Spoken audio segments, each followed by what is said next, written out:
तो गाइस कैसे हैं आप सब लोग। द बुक ऑफ एस्पर के एपिसोड 546 के साथ हाजिर हो। तो लास्ट एपिसोड के एंड पे हमने देखा था कि मास्टर जून चिल्लाकर कहता है कि मुझे समझ आ गई ये लोग यहाँ पर क्या करने की कोशिश कर रहे हैं। ये जानबूझकर यहाँ पर अपने ओपोनेंट्स को जख्मी नहीं कर रहे, उन्हें यहाँ पर सही सलामत छोड़ रहे हैं। तो ये बात सुनने के बाद रूहुआ उसे कहती है कि मास्टर आप यहाँ पर क्या कह रहे हैं। तो मास्टर जून उसे कहता है बच्ची क्या तुम यहाँ पर देख नहीं पा रही, ये सारे का सारा उस फीड यांग का ही प्लान लगता है कि उसने यहाँ पर ये सारा प्लान बनाया। इसके अलावा यहाँ पर और हो ही क्या सकता है। ये मत कहना कि तुम यहाँ पर इस सब बात को नोटिस नहीं कर पा रही। क्या तुम्हें नहीं लगता कि जहाँ पर बीस्ट टेमिंग सेक्टर के मुकाबले में डीमन स्कीमिंग सेक्टर के लोग ज्यादा पावरफुल है, लेकिन इसके बावजूद वो सभी लोग चुपचाप वहां पर से नीचे उतरते आ रहे हैं, यानी कि वो हार कर चुपचाप सही सलामत वहां से आते जा रहे हैं। तो रूहुआ उसे कहती है लेकिन ये तो बहुत ज्यादा आसान सी बात है, इसमें समझने वाली कौन सी बात है, जबकि वो सभी लोग वहां पर उनसे माफी की भीख मांग रहे हैं। तो मास्टर जून उसे कहता है कि नहीं ऐसी बात नहीं है, हम लोग इस वक्त डबल ड्रैगन गैदरिंग में है और जहां पर एक डिमोनिक पाथ के डिसाइपल्स जो है वो दूसरे डिमोनिक पाथ के डिसाइपल से फाइट कर रहे हैं। और जहां पर जब भी डिमोनिक पाथ के डिसाइपल्स एक दूसरे से फाइट करते हैं तो वो कभी किसी के ऊपर रहम नहीं करते, वो कभी किसी के ऊपर तरस नहीं खाते।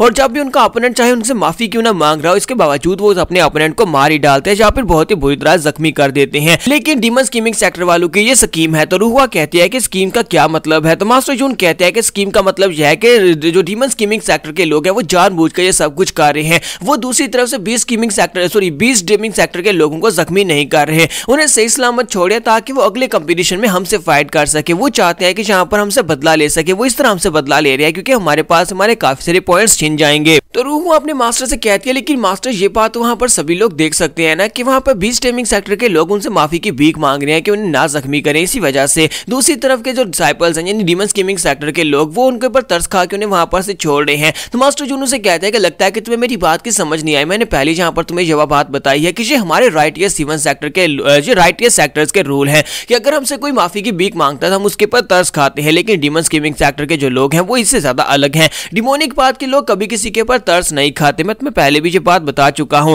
इसका मतलब यह है कि वो हमसे बदला लेने के लिए जहां पर बीस्ट टेमिंग सेक्टर के लोगों को छोड़ रहे हैं। तो उनका यंग मास्टर कहता है कि मैंने तुमसे पहले ही कहा था कि डिमोनिक कल्टीवेटर्स के ऊपर भरोसा नहीं करना चाहिए। अब देखो जहां पर क्या हो रहा है, वो सभी लोग जहां पर हमारे साथ क्या कर रहे हैं। जबकि सिस्टर चूचू उन लोगों से कहती है कि मुझे लगता है कि तुम में से किसी को भी यहाँ पर यह बात करने का अधिकार नहीं है कि वो लोग हमारे साथ यहाँ पर बुरा कर रहे हैं। मुझे लगता है कि तुम लोगों को पहले जहाँ पर अपने गिरबान में जानकर देखना चाहिए। जब वो लोग यहाँ पर मुश्किल वक्त में थे तो क्या तुम लोगों ने उनकी मदद की थी? अगर वो लोग यहाँ पर जो कुछ भी कर रहे हैं वो रूल के अंदर रहकर कर रहे हैं तो फिर इस बात से मसला ही क्या है। हम लोग तो वैसे भी यहाँ पर फाइट करने के लिए ही आए हैं। अगर वो लोग यहाँ पर अपने ओपोनेंट्स को सही सलामत छोड़ रहे हैं तो ये रूल्स के खिलाफ तो बिल्कुल भी नहीं है। तो वो यंग मास्टर जो होता है वो सिस्टर चूचू से कहता है कि जूनियर सिस्टर तुम क्यों हमेशा यहाँ पर डिमोनिक कल्टीवेटर्स की साइड लेती हो, सिर्फ उस एक लड़के की वजह से है। तो सिस्टर चूचू से कहते हैं कि हाँ ये उस लड़के की वजह से है क्योंकि वो मेरा पुराना दोस्त है, उसे मैं अच्छी तरह से जानती हूँ, चाहे वो एक डिमोनिक कल्टीवेटर ही क्यों ना हो। लेकिन जब भी कभी उसे मुश्किल वक्त आएगा मैं उसके साथ हमेशा खड़ी रहूंगी, चाहे उसके लिए मुझे यहाँ पर राइटियस सेक्टर के लोगों के साथ ही यहाँ पर बहस ही क्यों ना करनी पड़ जाए, क्योंकि वो एक ऐसा इंसान है जो हमेशा यहाँ पर रूल्स के मुताबिक चलता है। वो कभी भी यहाँ पर कोई गंदी ट्रिक्स तो चलता है लेकिन रूल्स के बाहर निकलकर बिल्कुल भी नहीं करता, वो एथिक्स को फॉलो करता है। ये बात तो मैं अच्छी तरह से जानती हूँ। जबकि ऐसे लोग जो कि दूसरों के साथ ये सब कुछ करते हैं मुझे वो बिल्कुल पसंद नहीं है। तो यंग मास्टर से कहता है कि तुम्हारे कहने का मतलब यह है कि अगर वो भी यहाँ पर इस तरह के घटिया काम करना शुरू कर देगा तो तुम उसे भी डिस्पाइज करोगी, तुम उसे पसंद करना छोड़ दोगी।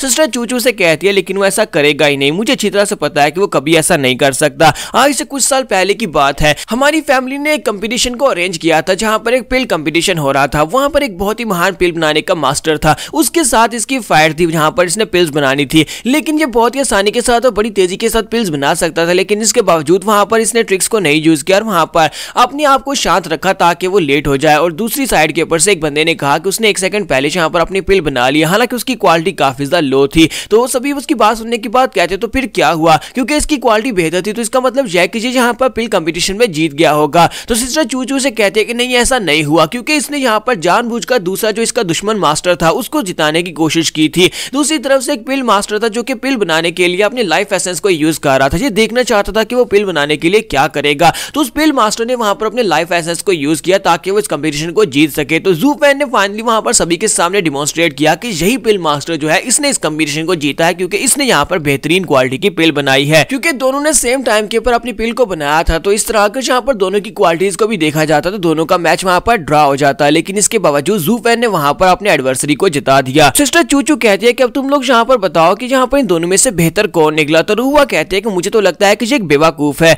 अगर ये वहां पर जीतना चाहता तो बड़ी आसानी से वहां पर जीत सकता था, क्योंकि इसकी पिल की क्वालिटी दूसरे की पिल की क्वालिटी रियलिटी से ज्यादा बेहतर थी, तो वहाँ पर खड़े होकर ये कहने की क्या जरूरत थी। दूसरे मास्टर ने यहाँ पर उसे बेहतर पिल बनाई है। तो सिस्टर चूचू से कहती है क्योंकि ये इसी तरह काम करता है, पता होता है कब यहाँ पर हार मारनी और कब यहाँ पर फाइट करनी है, ये इसका स्टाइल है। पहले तो मुझे भी वहाँ पर यही लगा था कि इसने यहाँ पर गलत किया है, इसने यहाँ पर बिल्कुल सही नहीं किया, ये वहाँ पर जीत सकता था, लेकिन उसके बाद मुझे पता चला कि इसने बिल्कुल ठीक किया है। तो वो सभी सिस्टर जो होती है उसकी बात सुन रही होती है, फिर साथ ही ज़ूफैन की तरफ देखती है और कहती है क्या ये वाकई में एक जेंटलमैन है। तो उसी के साथ एक सिस्टर उससे पूछता है कि एक बात तो बताओ, क्या वो वहाँ पर जीत तो गया, लेकिन उसके बाद क्या हुआ, उस एडवर्सरी का क्या हुआ जो कि उसका पक्का दुश्मन था। कंपटीशन खत्म होने के बाद क्या इस लड़के ने उसको मार दिया? तो सिस्टर चूचू कहती है कि हाँ, वहाँ पर सभी लोगों के सामने तो इसने बिल्कुल ऐसे ही किया था, सभी लोगों के सामने वो बंदा मर गया, लेकिन उसके बाद जब मैं एक बार इनके सेक्टर में गई थी, वहाँ पर जाने के बाद मैंने देखा कि वो पिल मास्टर जो था, जो इसका दुश्मन था, वो इसका एक एल्डर बन चुका है, इसकी फैमिली का एक एल्डर बन गया हुआ था और काफी हाई पोजीशन के ऊपर था। इसका मतलब यह है कि दोनों में काफी अच्छी दोस्ती होगी और दोनों अब यहाँ पर एक दूसरे के लिए साथ मिलकर काम करते हैं। सुनने के बाद वो लड़कियां और भी ज्यादा हैरान हो जाती है। तो सिस्टर चूचू कहती है कि तुम सभी लोगों को यहाँ पर हैरान होने की जरूरत नहीं है,